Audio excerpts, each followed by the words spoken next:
जोहार साथियों। अब को उपरू में आप सभी का एक फिर से नया खबर पर आप सभी का स्वागत है। आज हम लोग यहाँ पहुँचे हैं और यहाँ पर एक प्रेस कॉन्फ्रेंस किया गया। कुछ शिक्षाविद, कुछ शिक्षकगण और कुछ समाज के ऐसे बुद्धिजीवी वर्ग यहाँ पर आकर प्रेस कॉन्फ्रेंस की है, तो उनमें से हमारे बीच उपस्थित है। आइए उनसे हम लोग बात करते हैं। आज यहाँ पे जो आप लोग प्रेस कॉन्फ्रेंस किए, उसका क्या उद्देश्य था?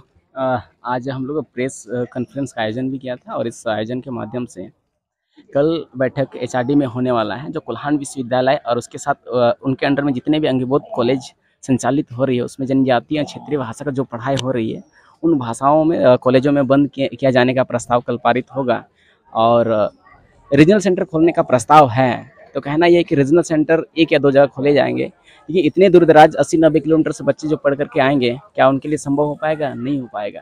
और सरकार या फिर विश्वविद्यालय या फिर एचआरडी के जो भी अधिकारी हैं, उनसे मेरा यही सवाल है कि सरकार का जो नीति है हर विधानसभा में डिग्री कॉलेज खोलने का या फिर कॉलेजों की संख्या को बढ़ाने का, या तो कॉलेजों से हटा करके और कॉलेजों को कम करने का जो प्रक्रिया चल रहा है, ये गलत है, जो न्याय संगत नहीं है। उनका हम लोग विरोध करते हैं और यही मांग रहा है कि जितनी भी कॉलेज संचालित हो रही है उनमें संथाली जनजाति भाषा की पढ़ाई हो रही है, वहाँ पढ़ाई हो।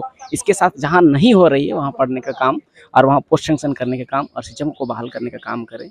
अगर ऐसा सरकार नहीं करती है तो फिर उसके लिए पूरे समाज के लोग, छात्र से लेकर के शिक्षाविद से लेकर के सभी सड़कों पर उतरेंगे और उनका पुरजोर विरोध होगा। इसलिए यही मांग होगा जो प्रस्ताव को पारित करने का जो प्रक्रिया चल रहा है उनमें रोक लगे और पोस्ट सेंक्शन का काम सबसे पहले हो और शिक्षकों का बहाली अवलंबन किया जाए। वर्तमान में देखा जा रहा है कि कोल्हान यूनिवर्सिटी में, जहाँ पर आदिवासी बहुल क्षेत्र है और यहाँ पर काफ़ी संख्या में आदिवासी छात्र छात्रा हैं, चाहे संथाली समाज के बोलिए, हो समाज के बोलिए, अधिकतर यहाँ पर जो पढ़े जाते हैं, कहीं ना कहीं से कुछ छात्रों का कहना है कि यहाँ पर जितना पद पर शिक्षक का होना चाहिए और नहीं है। वहाँ का कुछ कॉलेज में, जैसे घाटशिला कॉलेज की बात करें, वहाँ का पढ़ाई का स्तर जो बहुत मैंने निचले स्तर गिर चुका है। तो ऐसे जगह पर जो हमारा जो संथाली जो भाषा है, वो कहीं ना कहीं ऐसा लगता है कि आने वाले दिन तक इसको धीरे धीरे जो ख़त्म करने का साजिश सा मुझे लगता है। आपको क्या लग रहा है?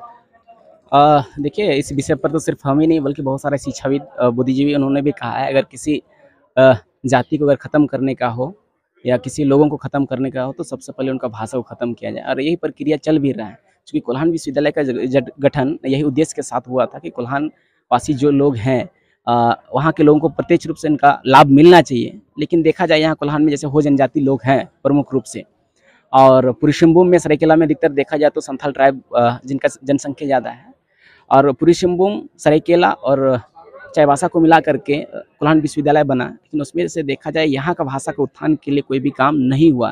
विश्वविद्यालय बने, बहुत सारे अधिकारी लोग आए, ठीक है, लेकिन यहाँ के ना पोस्ट सेंक्शन का काम हुआ, ना टीचर का बहाल करने का काम हुआ, बल्कि अन्य विषय में बहाल दिनों प्रतिदिन होते जा रहा है। लेकिन यहाँ के लोगों के लिए या फिर यहाँ का जो भाषा का डेवलपमेंट के लिए, भाषा का पठन पाठन के लिए शिक्षकों का अपॉइंटमेंट होना चाहिए, ना पद सृजन का काम हुआ, ना ही टीचर का अपॉइंटमेंट करने का काम। ये दुर्भाग्य की बात है।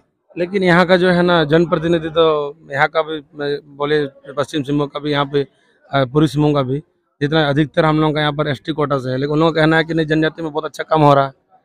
देखिए, ये उनका नज़र हो सकता है या फिर उनका जो बात हो सकता है, और एक राजनीति भाषा जरूर हो सकता है। लेकिन चूंकि हम लोग शिक्षा स्टूडेंट भी हैं तो हम लोग इस बात पे हम लोग जानते भी हैं कि ज़मीनी स्तर पर क्या है। जो भी विश्वविद्यालय बना, विश्वविद्यालय बनने के बाद 2009 के बाद अभी भी देखा जाए, एक भी ट्राइबल रीजनल लैंग्वेज में कोई भी टीचर का अपॉइंटमेंट हुआ तो बोल दीजिए। और कोल्हान में सबसे ज़्यादा यहाँ के ट्राइबल लीडर गए हैं, विधानसभा में सदस्य बने भी हैं। रही बात उसके लिए पोस्ट सेंक्शन हुआ तो फिर वो भी आप बोलिएगा। यहाँ से कल्याण मंत्री भी है, कल्याण मंत्री जी यहाँ यहीं से बिलोंग करते हैं। तो देखा जाए कि वो चीज़ हो सकता है कि उनके तक नहीं पहुँच पा रहा हो, या फिर उनके जितने भी अधिकारी हैं उन्हें तक पहुँचाने से पहले रोका जा सकता है, या फिर उनके नज़रअंदाज करने का काम किया जा रहा है। लेकिन यहाँ के सभी लोग जागरूक हो चुके हैं, समझ चुके हैं। तो आने वाला समय जिस तरह की 4 तारीख का बंदी हुआ था, ये असरदार रहा है और सफल आंदोलन भी कहा जा सकता है कि इस इतिहास में सफल एक आंदोलन जहाँ हुआ है, और आने वाले दिनों से एक बृहद रूप में लेगा, तो फिर कहीं ना कहीं इसका प्रत्यक्ष अप्रत्यक्ष रूप से शासन के साथ साथ सरकार पर भी प्रभाव पड़ेगा। आपका परिचय? संजीव कुमार मुर्मू। धन्यवाद।